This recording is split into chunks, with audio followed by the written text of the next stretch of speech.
The history of Mercy Hill Hospital is steeped in chilling tales and spine-tingling encounters that have left visitors trembling with fear.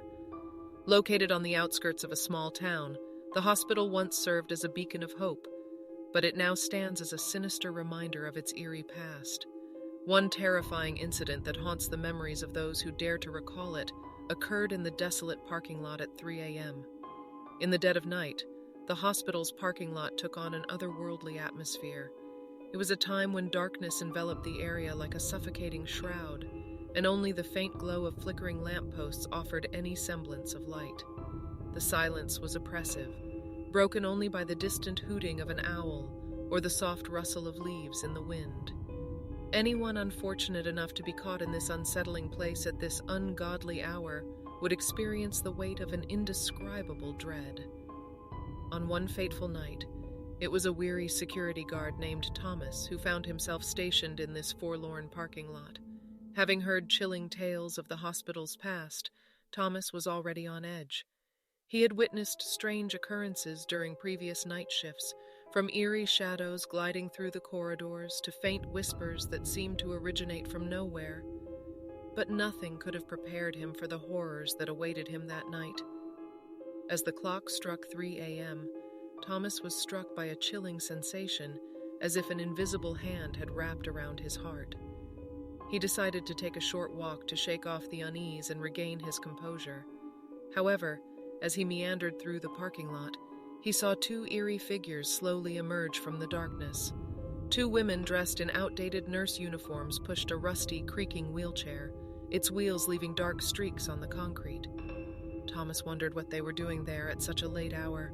His heart pounded in his chest as his mind raced with countless thoughts, all of them ominous. Were they even real nurses, or were they apparitions from Mercy Hill's grim past? Feeling a surge of pressure in his head and his vision becoming increasingly blurry, Thomas was torn between fleeing from the scene and confronting the strange pair. Every instinct screamed at him to run, to escape from this nightmarish tableau, but he found himself paralyzed by an unknown force. It was as if some malevolent energy was holding him captive, forcing him to witness the unfolding terror. As the women drew closer, Thomas's fear reached its zenith. Their eyes were sunken and hollow, devoid of life, and their faces bore an expression of intense sorrow.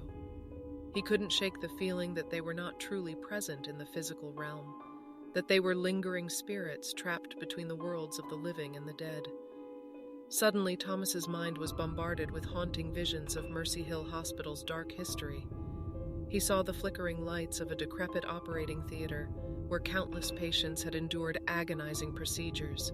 He heard the anguished cries of tormented souls trapped within the hospital's walls, unable to find peace.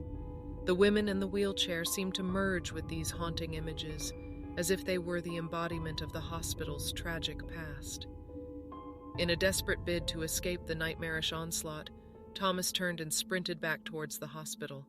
He dared not look back, fearing that whatever malevolent presence had gripped him might follow. His breaths came in ragged gasps as he stumbled through the entrance, seeking refuge in the familiarity of the hospital's halls.